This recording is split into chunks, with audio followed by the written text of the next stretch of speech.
मित्रांनो, लग्नानंतर होईलच प्रेम या मालिकेच्या आजच्या भागामध्ये वसुंधरा देवासमोर जाते आणि जोरजोराने घंटा वाजवू लागते. तर तेव्हा डॉक्टर तिथून फोनवरती बोलत बाहेर जातात. इतक्यात वसुंधरा रम्या असं जोराने ओरडत आतमध्ये जात असते. तर तेव्हा विक्रम तिला थांबवतो आणि म्हणतो, तू थोडं शांतपणाने घे आणि पाणी देण्यासाठी ग्लास पुढं करतो. तर तेव्हा वसुंधरा चक्क पाण्याचा ग्लास जोराने फेकून देते. तर तेव्हा विक्रम वसुंधरावरती ओरडू लागतो आणि म्हणतो, हे तुझं काय चाललेलं आहे, होईल ना ती बरी? तर तेव्हा वसुंधरा, ती आज होईल बरी, पण उद्या परत तिने जर काही करून घेतलं ना तर काय करायचं? आणि जर हे पुन्हा व्हायला नको असेल ना तर त्याच्यावरती एकच उपाय आहे. तर त्यावर पार्थ मध्येच बोलतो आणि म्हणतो, मी रम्यासोबत लग्न करायचं हेच आहे ना, असं म्हणू लागतो. तर तेव्हा वसुंधरा हो असं पार्थला सांगते.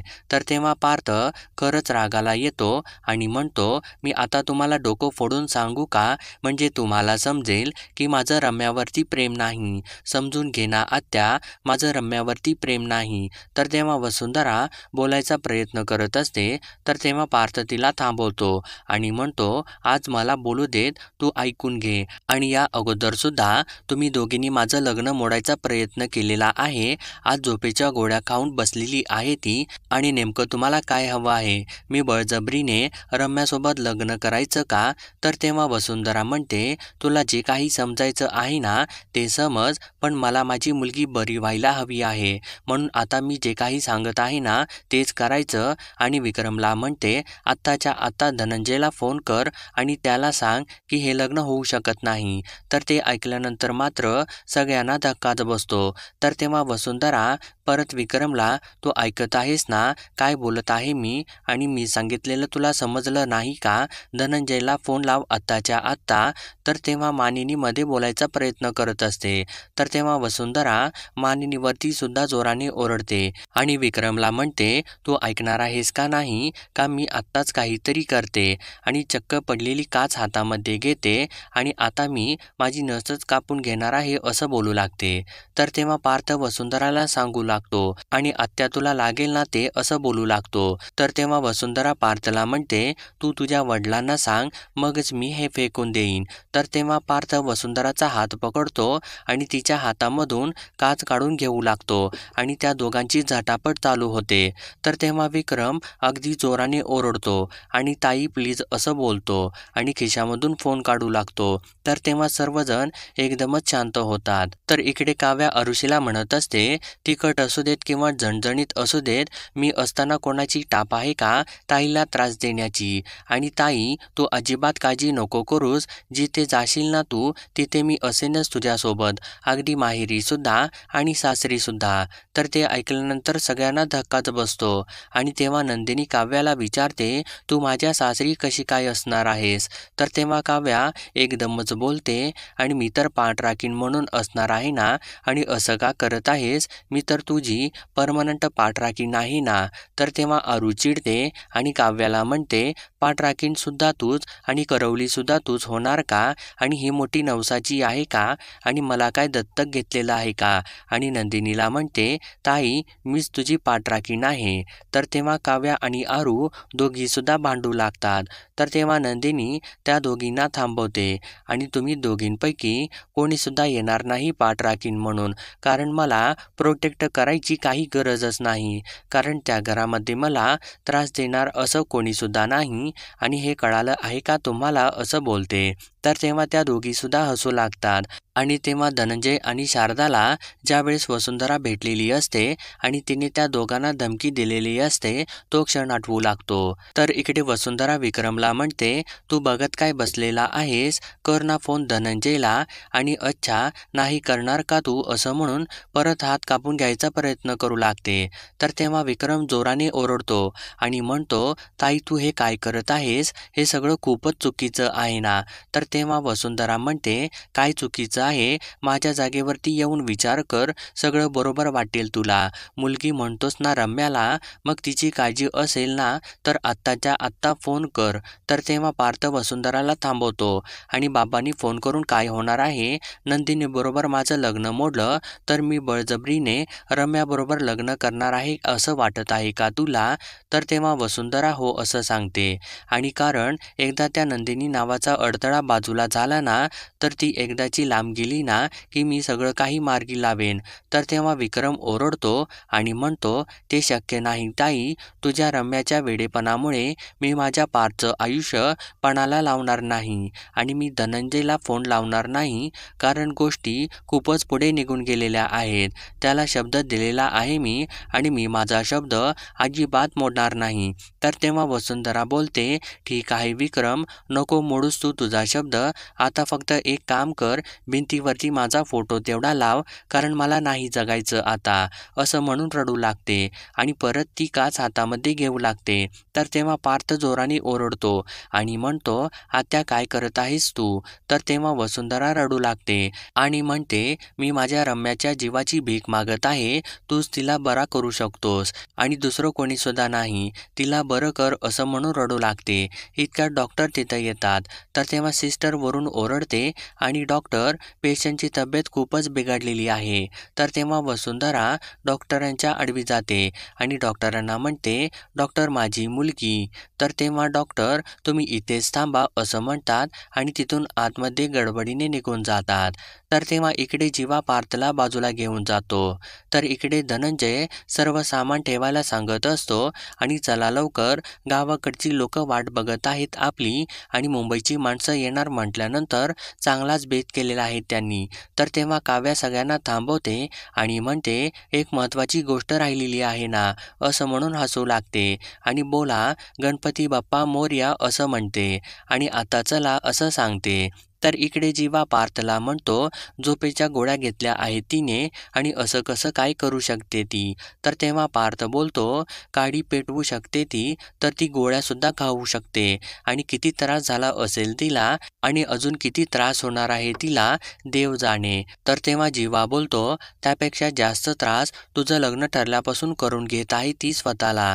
तर तेव्हा पार्थ म्हणतो, काय हाल करून घेणार आहे स्वतःचे काय माहिती. आणि मला एक गोष्ट सांग, काल तू बोलायला गेला होतास ना तिच्यासोबत, मग काय बोलणं झालं तुमचं? तर तेव्हा जीवाला जे काही घडलेलं असतं ते सर्व आठवू लागतं.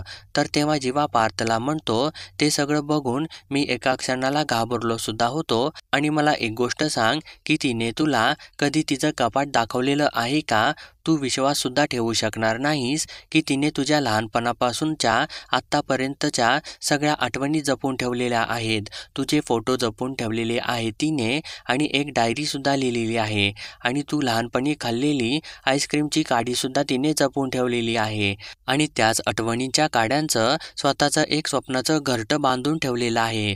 तर तेव्हा पार्थ बोलतो, मी तिच्या इमोशनचं रिस्पेक्ट करतो, पण दोन लोकांच्या प्रेमाने घर बांधलं जातं, पण तिला कोण सांगणार की तिच्या स्वप्नांच्या घरामध्ये ती एकटीच आहे. तर तेव्हा जीवा बोलतो, मी सुद्धा तिला हेच समजायला गेलेलो होतो, पण तिनेच मला कन्व्हिन्स केलं. तर ते ऐकल्यानंतर पार्थला धक्काच बसतो. तर तेव्हा जीवा बोलतो, तिने मलाच सांगितलं की मी जाऊन तुझ्याशी बोलायला हवं, हे लग्न करण्यापासून थांबवायला हवं. तर तेव्हा पार्थ बोलतो, हे असं कसं कोणी लग्न थांबवू शकतं का? गन पॉईंटवरती आपल्याला काही पण करायला कोणी भाग कसं काय पाडू शकतं? तर तेव्हा जीवा पार्थला शांत व्हायला सांगतो.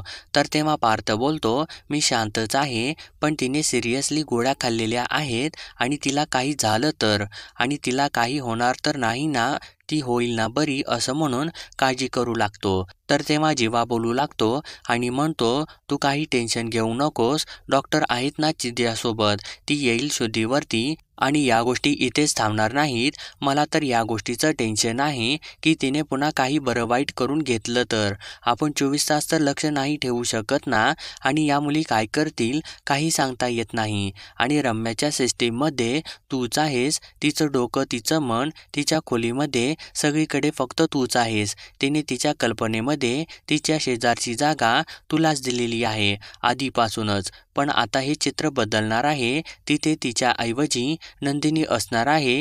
ही ती ॲक्सेप्टच नाही करणार आणि पुन्हा तिला काहीतरी होईल. तर तेव्हा पार्थ जीवाला थांबवतो आणि म्हणतो, असलं काहीसुद्धा बोलू नकोस. अगोदरच टेन्शन आलेलं आहे, लग्न तोंडावर आलेलं आहे आणि घरात हे असलं काहीतरी होऊन बसलं आहे आणि या स्ट्रेसमुळे मला असं वाटत आहे की नंदिनीला सगळं काही सांगावं आणि मोकळं व्हावं. तर तेव्हा जीवा त्याला थांबवतो आणि 1 मिनिट थांब, तूच अगोदर शांत हो असं बोलतो आणि असं काहीसुद्धा करू नकोस. कोण कसं रिॲक्ट होईल आपल्याला माहिती नाही. तू एक काम कर, तू त्याच्यापेक्षा रम्याला भेट, तिच्यासोबत बोल. मला नाही वाटत ती अजून शुद्धीवरती आली असेल, पण तू बोल तिला सांग तुला बरं व्हावंच लागेल. तिचा जीव महत्त्वाचा आहे. काहीसुद्धा करून ती वाचायलाच हवी. तर ते ऐकल्यानंतर पार्थ एका क्षणात तिथून निघून जातो. तर इकडे खाली विक्रम डॉक्टरांना विचारतो, आता रम्याची तब्येत कशी आहे? तर तेव्हा डॉक्टर बोलतात, त्यांना बरं करायचा आम्ही खूपच प्रयत्न करत आहे, असं सांगून ते तिथून निघून जातात. तर तेव्हा डॉक्टरांना थांबून पार्थ आतमध्ये जात असतो. तर तेव्हा डॉक्टर पार्थला थांबवतात आणि म्हणतात, तुम्ही आतमध्ये नाही जाऊ शकत. तर तेव्हा जीवा डॉक्टरांना सांगतो, प्लीज त्याला रम्याला भेटू देत. रम्याने आज जे काही करून घेतलं आहे ना, ते दादाच्या प्रेमाखातरच तिने करून घेतलेलं आहे आणि दादा जर तिला भेटायला गेला ना, तिच्यासोबत बोलला, तर कदाचित ती शुद्धीवरती सुद्धा येऊ शकेल. तर तेव्हा पार्थसुद्धा डॉक्टरांना प्लीज असं म्हणू लागतो. तर तेव्हा डॉक्टर बोलतात, मग ठीक आहे, तुम्ही आतमध्ये जाऊ शकता. तर तेव्हा पार्थ आतमध्ये जातो आणि आतमध्ये गेल्यानंतर सगळ्या सिस्टर्ससुद्धा बाहेर जातात. तर तेव्हा पार्थ काळजीने रम्याच्या शेजारी बसतो आणि तिचा हात आपल्या हातामध्ये घेऊन बोलतो, तू हे काय करून घेतलेलं आहेस रम्या? आणि हे असं काहीतरी करून मी तुझा होणार होतो का? नव्हतो ना होणार. मग हे का केलंस तू? आणि मला जीव लावलास आणि स्वतःच जीव द्यायला निघाली आहेस का? रम्या डोळे उघड ना, मला तुला आनंदी बघायचं आहे. अगोदरसारखं खुशसुद्धा बघायचं आहे. तू आनंदी राहण्यासाठी, खुश राहण्यासाठी जे काही करावं लागेल ना, ते सगळं काही करेन मी, पण प्लीज डोळे उघड ना. तर तेव्हा चक्क रम्या हालचाल करू लागते. तर तेव्हा पार्थ घाबरतो आणि डॉक्टरांना बोलवायला जात असतो. तर तेव्हा रम्या त्याचा हातच पकडते. तर तेव्हा पार्थ परत खाली बसतो आणि रम्याला म्हणतो, रम्या काय वेडापणा आहे हा? तू हे जे काही केलं आहेस ना, हा शुद्ध वेडेपणा आहे आणि परत जर असं काही वागलीस ना, तर मी बोलणार नाही तुझ्यासोबत. तर तेव्हा रम्या आपला ऑक्सिजनचा मास्क बाजूला काढते. तर तेव्हा पार्थ, रम्या ते नको काढूस असं म्हणत असतो. तर तेव्हा चक्क रम्या पार्थसोबत बोलू लागते आणि म्हणते, मी सगळं काही ऐकलेलं आहे पार्थ, किती प्रेम करतोस तू माझ्यावरती. तर तेव्हा पार्थ रम्याला म्हणतो, मी प्रेमाने नाही तर काळजीने बोलत होतो आणि का केलास हा वेडेपणा? आणि प्रेम जगायला शिकवतं, पण तू तर स्वतःचा जीव द्यायला निघाली होतीस आणि यापुढे तू असलं काहीसुद्धा करणार नाहीस, याचं मला प्रॉमिस कर. तर तेव्हा रम्या म्हणते, अगोदर तू मला प्रॉमिस कर की तू माझ्यासोबतच लग्न करशील. बोल ना पार्थ, करशील ना माझ्यासोबत लग्न? असं म्हणून तिला धाप लागू लागते. तर तेव्हा पार्थ रम्याला शांत बसायला सांगतो आणि म्हणतो, तुझी तब्येत बिघडेल ना, अशा कोणत्याच विषयावर आपण बोलायचं नाही आणि म्हणतो, तू लवकर बरी हो. तर तेव्हा रम्या पार्थला थांबवते आणि म्हणते, प्लीज पार्थ मला सोडून जाऊ नकोस ना, इथेच थांब. तर तेव्हा पार्थ म्हणतो, मला तर जावं लागेल ना रम्या. तर तेव्हा रम्या म्हणते, मी बरी होईल ना, प्लीज थांब ना पार्थ. तर तेव्हा पार्थ म्हणतो, तुझी काळजी घ्यायला इथं डॉक्टर आहेत ना, माझी कोणीतरी तिकडं वाट बघत आहे, कोणीतरी थांबलेलं आहे माझ्यासाठी, मला जावंच लागेल, असं म्हणून तिथून उठतो. तर तेव्हा रम्या रडू लागते आणि पार्थ असं म्हणू लागते. तर तेव्हा पार्थ मागे वळून तिच्याकडे बघतो. तर तेव्हा रम्या पार्थला म्हणते, माझं एक शेवटचं ऐकशील का? माझं कपाट तरी उघड ना. तर तेव्हा पार्थ म्हणतो, मला नाही उघडता येणार, मला माहिती आहे त्यामध्ये माझे खूप सारे फोटोज आहेत आणि जीवाने मला सांगितलेलं आहे. तर तेव्हा रम्या बोलते, फक्त तेवढंच नाही पार्थ, अजूनसुद्धा आहे आणि तुला आणि मला जोडणारा, आपल्याला एकत्र बांधून ठेवणारं असं खूप काही आहे आणि प्लीज एकदा उघडून बघ ना, असं म्हणून तिला त्रास होऊ लागतो. तर तेव्हा पार्थ तयार होतो आणि ठीक आहे असं म्हणून रम्याचं कपाट उघडतो आणि कपाट उघडल्यानंतर समोर बघतो तर त्याला धक्काच बसतो. बसतो आणि रम्याने ज्या काही आठवणी साठवून ठेवलेल्या असतात ते सर्व तो बघू लागतो आणि ते बघत असताना त्याला धक्केच बसत असतात. तर मित्रांनो, पुढील भागामध्ये नंदिनी आणि सर्वजण गावाकडे चाललेले असतात.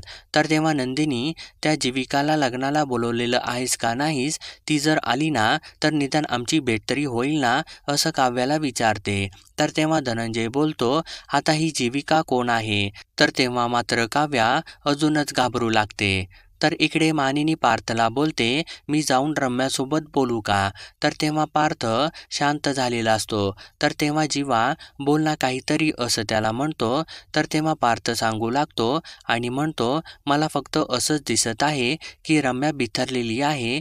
तिने मनात जे काही दाबलेलं आहे, लपवलेलं आहे ना, ते याच्यापेक्षा खूप मोठं आहे आणि आपण हे लग्न पोस्टपोन करूयात. तर ते ऐकल्यानंतर सगळे शांतच होऊन जातात आणि विचारात पडतात. तर मित्रांनो, असेच डेली अपडेट पाहण्यासाठी आपल्या चॅनलला सबस्क्राईब करा.